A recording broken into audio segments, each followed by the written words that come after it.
Hi, hello, and welcome to yet another episode of IPL Tidbits with Sid, Kar, and Shash. Wow, Shash is like all excited. He's like, "Hi." All right, guys. So first things first. Okay, so this guy, 38 years old. Okay, and a lot of teams were like, why is he still playing? I mean, You're does not he? you're not talking about Shashank, right? No, no, You're no, No, I no think he no. was referring to you actually. Yeah. No, too no, late for Shashank. that. No, Shash, that would be 42. Okay. I mean, I Oh said yeah, yeah, 38. correct. Yeah. Karthik's not revealing the 50 bracket, so it's okay. Karthik. We're not Okay. bringing you. All right, guys. We are not talking about age here. Okay. Yeah, our ages. Okay.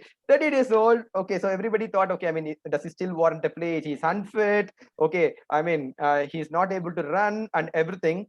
And this guy, okay, the name is Amit Mishra. He comes in. I mean, he wipes out the middle order of Mumbai Indians. Okay, I mean, the kind of wickets he has taken: Rohit Sharma, Hardik Pandya first ball, Kyron Pollard, Ishan Kishan, four crucial wickets, and ends up man of the match. So, Yeah. talk us through that, Shash. Yeah, I think I mentioned even in yesterday's show that it'll be interesting to see how Delhi adapts to the new stadium Mhm. because they were playing in Mumbai all this while. And I think I mentioned maybe Amit Mishra might get a chance. He did, and he grabbed it with both hands. Getting those middle order wickets after a pretty good start. They were like 60 odd in 6 overs on a Chennai pitch. So Yeah. you were expecting them to score at least like close to 160. Mm. But then he just came in and broke their back. Right. I think after Rohit Sharma got out, maybe Hardik Pandya could have been a little sensible. Just Mm. see him off or get a little bit of time to get adjusted. Mm. But it didn't happen like that. And in a matter of 3 or 4 overs, it was a completely different story. I think Yeah. credit goes to him. He used his variations really well, used the conditions well, Mhm. and ended up changing the game for them. Yeah. So that was a total game-changing performance from Amit Mishra. So Sid, okay, I know like Shash told everything about Amit Mishra and the wiping off the middle order and all of that stuff. I'm just interested in what Rohit Sharma said. Okay, he said, okay, though the openers gave a good start, by that he means like I gave a good start. Okay, Yeah. the middle order has to step up and perform. By that, probably he means that Pollard, Pandya, and Pandya are playing not so well. Okay, so it's not the first time said like 4 matches in a row there has been a middle order failure. So what do you think is going wrong with Mumbai? Like they don't seem to be playing like the Mumbai Indians of the last 2 years. No, you're right about that. I think he's also aware of the fact that the middle order isn't performing too well, and he's given them a stern warning, considering that the past couple of games they haven't really performed. Mm-hmm. And knowing that they have a lethal bowler in Amit Mishra on the opposite team, he knows that middle order will have to start being a little bit more responsible. But Right. again, they just seem to be collapsing. They're trying to play their. Shots. It's okay to play a natural game, but then when the situation warrants you to stay and play on the wicket, they're not able to do that. So they might have to review the big hitters and try to see if they can reshuffle the team to try and make it better because off Yes. late they haven't been performing too well. Right. Yeah. So this has happened 4 times in a row, and they were lucky to escape twice. Okay. Yeah, They could have well been 0-4 down by exactly. Because now. of their bowling, I guess. Yeah. Yes, because of the bowling. And Bowling talking is good. about bowling as well, Shash. Okay. Yeah. Uh, quite strangely, Jasprit Bumrah bowled two Mhm. no balls in Yeah. the 19th over. Yeah. Yeah, Right? Because like we are so used to be seeing Bumrah being so effective in the 19th over. Okay, he Hmm. bowled two no balls, and Pollard comes and bowls a waist high no ball to finish off the match. So what do you think? Like, is Mumbai Indians are like having that hunger? Uh, yeah, I think they do have the hunger. They want to Mm-hmm. win. I think it's just that they were not able to execute it. And Mm. I think there was a little bit of dew as well, maybe causing the ball to slip because you were seeing that every few overs, at least, I mean, there were not many balls which went in those stands yesterday. I don't think Yeah. there were that many sixes, Right. so Yeah. that they couldn't change the ball like how it happened against maybe Punjab. But Yeah. anyways, that's not the point. Mhm. They should be more disciplined. Like you cannot afford those many no balls and Right. expect to win at the same time. I Especially in mean, the 19th and Bumrah's 20th overs. Yeah, Sorry? especially the 19th and 20th over. Yeah, yeah. Right? Yeah. When there are not many runs to defend, actually. I think Bumrah's one no ball that he would regret is, I think you know which I'm talking about, is the 2017 Champions Trophy final where the no ball. he got what's the guy's Zaman. name? Fakhar Zaman. Zaman. And then he went no on to bad score words. 100 and the rest is history. No, that's his Sorry? name. Sid. I said that's his name. Okay, all right. Okay, so thanks, Shash, for that. Okay, Sid, just taking along with that. No, actually, the ball was changed in between. Okay, but that was when Pollard went and asked the umpire. Okay, so we know like a couple of matches back, Rahul was pleading with the umpire. Okay, change the ball, change the ball. That didn't happen till the 20th over. But Pollard goes ask. I don't know. Like I'm just curious to know what he would have said. The umpire is like, yeah, okay, sir, yeah, we'll change the ball. What do you think he would have said to the umpire? They definitely have an arrangement. So if you just put one word and probably deduct a couple of zeros, I'm kidding. Yeah, I mean, I guess the shape of the ball would have changed, or if they're not comfortable, they are within the laws are in the right to ask for a change of the ball, and the umpires are obligated to change the ball as well. It's as per the rules that have been clearly slated out, and they just have to follow it. You can't do anything about it because of the current situation. Otherwise, there would have been least followed. Right, exactly. So I remember one match. I don't know which tournament it was. It was way back in the 90s, I think it was. I remember one six was hit into the stands. There's one fan who caught it, even signed the ball with his name, and he threw it back. And they played with it. So you can see how it's changed. Exactly. Those are different times, no? A lot of things control cricket, but right now, like cricket actually controls a lot of other things as well. Okay, all right. So one more interesting thing I want to ask you, Shash. Okay, you know the soft signal rule has been taken out of the equation in this IPL, right? So yesterday there was an interesting incident when Hardik Pandya claimed a catch. Okay, and it was eventually given not out. So what do you think? Is it good for the game? The soft signal rule, should it stay or not? I know there's a lot of debates going on. Want to get your opinion as well. I think there was a little bit of confusion. This happened during the England series where certain decisions did not go away. One dismissal I can recollect was the Surya Kumar Yadav one. I think it was in the second or third T20, not able to recollect. Right, yeah. So that when I looked at it, or from a viewer's perspective, I would say that's not out. But then the umpire had already given it out. Right. And so since the third umpire could not find anything conclusive, he had to go with the umpire's decision.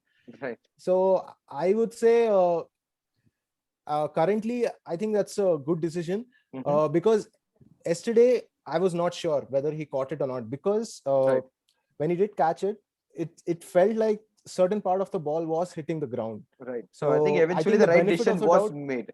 Yeah, the benefit of the doubt went to the batsman. I think that was fair. You know what? They should just go back to the old school rule of benefit of the doubt should go to the batsman. As simple as that. Right. Avoid these circumstances where it's a soft decision and all that. Or just trust the umpires, right? So I mean that's how things were, right, in the olden days. You just trust the umpire. They are going to make mistakes, and you just take it on the chin and you just move on. Okay, so probably it's a good thing. Okay, thanks to people like Virat Kohli and the power of BCCI. Okay, that the soft signal. We have to talk about. I mean, we talk about cricket. We have to talk about the power of BCCI, right? Yeah. So it was taken. So it was a wonderful match. Dhawan came good for the Delhi Capitals, and finally they actually chased it with ease. So and they won against Mumbai after 9 occasions or something. Yeah, after 6 occasions. I mean, getting beaten 4-0. 4-0. Yeah, in the last IPL, and I think they've had 6 consecutive defeats at Chepauk. Okay, and probably like yesterday was the day, and probably like Delhi is looking like the team to beat this season. I would just take a brave call, telling that probably the current position, right? The 4 teams are there. They might make it to the playoffs. It's just a brave call. No, that is not a brave call. Things might change. No. They are definitely going to make it to the playoffs. Yeah, brave call would be to say that they are going to win the championship. Yeah. All right. No, because the 3rd and 4th position, I mean, anything can happen, man. It's still like the. I know. Yeah. Too early to even comment on that. Right, exactly. Yeah. All right, guys. So moving on. So today is a double-header Wednesday. So I don't know, like if it's a holiday somewhere in India or probably America. I don't know why it's a double-header today. Okay, and that's why we're doing this show in a hurry. Finland. Oh, in Finland, is it? Okay. So the afternoon match said, okay, the bottom of the table clash. Okay, so I'm sure that even that can be a really, really interesting match. The Punjab Kings are taking on the Sun Risers Hyderabad. Shash, okay, I'm sure both teams have a lot to think. I'm sure there will be a lot of chopping and changing in both the teams. Yeah, I mean, both of them are in desperate need of a win. Actually, more so, I would say SRH, because they've lost 3 out of 3, and I think they would want to get out of Chennai as soon as possible, because it's definitely not been a happy hunting ground for them. And I think they panicked a bit in the last game. They made far too many changes. Like Natarajan, I didn't see anything wrong in what he did. He was replaced by Khalil. And I think he's got a niggle. Yeah, I think. Yeah, was he? Okay. Yeah. Yeah, but I think those many changes were not required. I hope they find the right combination, and they would expect that the middle order comes to the party this time again. And Punjab, I think, their bowling, I think they need to have some variation. It all seems very same. Yeah. I'm talking about the fast bowlers. They have an option of Bishnoi. If they think of bringing him in, he'll be a good variety for them, is what I would feel. So that's what I want to ask you, Sid. Okay, because since they're traveling to Chennai, all right, so which is traditionally known to favor spin, they might actually replace Jai Richardson and probably Riley Meredith with, they got Murugan Ashwin, who grew up in Chepauk, and they've got Ravi Bishnoi. Some home advantage. Yeah, exactly. So you think that could actually make a difference? They should bring in more spin, Punjab? If they're playing in Chennai, they should definitely get more spinners in. There's no use of having seamers like Richardson and Meredith. Doesn't make sense at all. It's you got to be calculative, and you got to realize the conditions that are available and use your resources to the maximum. So I think the spinners will obviously have a greater effect. We saw how it's been happening in Chennai the past couple of games, and if they get Murugan to bowl with Ravi Bishnoi. Bishnoi, Bishnoi definitely exploit that pitch. And as far as Sun Risers are concerned, these guys should definitely start making changes to the team. One is to get Kane Williamson back. I think just having him in the team is going to have a big morale boost. Second, his leadership is way better, and he's going to be able to steady the ship that they're so far been sinking with. So he's going to definitely have an impact. Yeah. And I think they should just go back to playing the natural game. So Warner, they're just like having a cloud over them, and they're not playing the game at all. So hopefully it change. Let's see. Yeah, I think as Sid mentioned, Kane Williamson will add some experience in the middle order as well. And talks are likely, you wouldn't believe this, talks are likely that Kedar Jadhav might actually play this game to actually strengthen the middle order. So I don't know. I know a lot of CSK fans would be like thinking a lot about, like, they have a lot of memories about Kedar Jadhav from last season, but you never know. Probably that was just that was just one bad season. That was just one bad season. He might actually be the trump card today. So super match to look forward to. Punjab Kings taking on the Sun Risers Hyderabad, and moving to the evening match. Battle of the people at the bottom of the table. Yes, the bottom of the table, and sometimes that can actually be super interesting, and that can actually provide some thrilling cricket for us.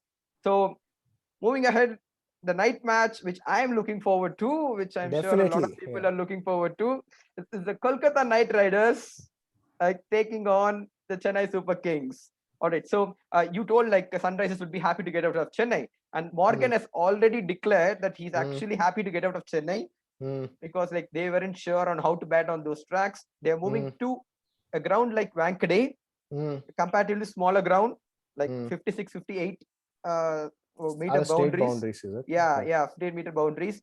And what do you think, Shash? That's perfectly suited for a team like KKR, right? People like Morgan. Yeah, I think they do have quite a balanced side. I don't know why you would want to make that comment. Maybe they were not getting used to the conditions, I guess. We'll have to see what are the combination they bring in for this game, because Russell has not been performing with the bat, and I think even Shakib has been under power. So I guess maybe case of Narayan to get a game here in place of maybe Shakib. And I think there was one interesting stat. Dinesh Karthik last year, or I think this is over 2 seasons, whenever he's batted within the 14th over, right? Mhm. He has averaged around 5 before the 14th over. The moment he comes after 14th over, his average goes up to 62. My goodness. Dinesh So I Karthik. think there is a case here, for KKR to sort of think about where they want him to bat, because he seems to be the perfect playing the perfect role of a finisher. Right. All right. So these are certain things that KKR need to think about, because they need a win. All right. Yeah, They've they would lost the last definitely two need a win. games. Yeah, they would definitely need a win, and they would want to come back to form. Yeah. So Yeah. talking about KKR, Sid. Okay, so I'm really interested to see how Harbhajan Singh performs. Okay, because he's playing against his old team, Chennai Super Kings. He played for CSK 2 seasons. He played in Mumbai for like Yeah. probably 10 seasons. Okay, so you think he would make a difference? I'm not too sure because obviously CSK knows how he bowls, and CSK is full of veterans. They've all played him over the years in international cricket also. So Mhm. it's not going to be much of a surprise. Like how you bring in Bishnoi, who's a little bit of a mystery bowler, or Varun Chakravarti. So they probably know him. But I'm looking forward to the other bowlers like Varun to do a much better job and exploit the wicket at the Wankhade. Not sure if it'll help him, but like Shash was saying, KKR really needs to work around their combinations a lot better. CSK is looking really, really good. For the first time, I'm seeing them being a little bit more aggressive. They're playing with intent. Sam's been batting and bowling very well, which is a huge bonus to them because I thought he's coming only as a bowler, but then now he's been seeing as a, I think from last season, and even during the tour of India, he's been batting very, very well. Right. So he's in solid form. They should be looking to capitalize on that kind of effort. Moin Ali, was it? Yeah, Moin Ali has been doing superbly well. So CSK is going with that so much of confidence, and I think they're the they're going to be winning today, in my opinion. Right. So Moin Ali seems to be the hot favorite of CSK this season. Okay, so there are a lot of people are looking forward to CSK, and I'm sure it's going to be a super match. On a lighter note, guys. Okay, so Harbhajan was with Mumbai for like 10 years, right? So he acted in a Bollywood movie sometime back. Okay. Okay, I don't know what's the movie, but now he's acting in a Tamil movie. Okay, he's acting as a full-length hero in a Tamil movie. Okay, he's like it's not even a guest role. So what do you think? So probably an art film, Bengali film is in the cards now. So now that he's with KKR and Bengal, no answers. No idea, man. I mean, this news has come as a surprise, because I got to see how he delivers, because the Tamil dialogue is going to be completely different for he's him. actually spoken Tamil, yeah. Okay. All right, guys. Lots to look forward to. Okay, so I don't know, like what's the adjective that we use? Probably a wonderful Wednesday or a wow Wednesday coming up. 2 super matches, and remember, guys, this is going to be the link to predict your man of the match. So yesterday, the man of the match was Amit Mishra. I think it was a fairly obvious choice at the end of the first, but still a lot of people actually took a punt. Okay, so they went for Jayant Yadav and a lot of Jasprit Bumrah, and a lot of Mumbai Indians players. But yeah, in the end, it was the veteran Amit Mishra who won the man of the match. So ready to go for the drum rolls, guys? Lucky dip? Yes. All right. Dun, dun, dun, dun, dun, dun, dun, dun, dun. I think remove your name if you've. No. That's not I know my you've name. done that before coming. It's not my name. I don't know if you're able to see it. Yes. Kishore Rao. Yes. So the winner is Kishore Rao for predicting Amit Mishra, right? Well done, Kishore Rao. Well done. Congratulations. So, guys, today there's a lot of cricket apart from the IPL as well. So, Bangladesh and Sri Lanka are playing a test match. Pakistan and Zimbabwe playing a one-day match. So, yeah. So, guys, okay. So now you know, like where Sid was actually watching. All right, guys. So enjoy the cricket. There's a lot of cricket coming your way. So if you're a cricket fan, today is a wonderful day. Hopefully, it's a holiday wherever you are, and enjoy the cricket and have a lot of fun, guys. Cheers.